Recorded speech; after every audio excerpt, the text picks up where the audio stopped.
పరిశ్రమలో ఆయన రాజమౌళి లాంటి అత్యంత విజయవంతమైన దర్శకుడు, తన అభిమాన నటుడు ఎవరు అంటే తారక్ అని చెప్తారు.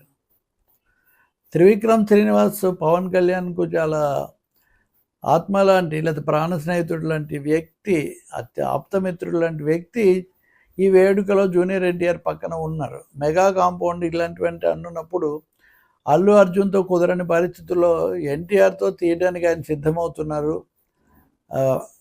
గాడ్ ఆఫ్ వార్ కార్తికేయుడి కథ ఆధారంగా వచ్చేదని చెప్తున్నారు. కాబట్టి ఎన్టీఆర్కు అవకాశాలు సినిమా రంగంలో పుష్కలంగా ఉన్నాయి.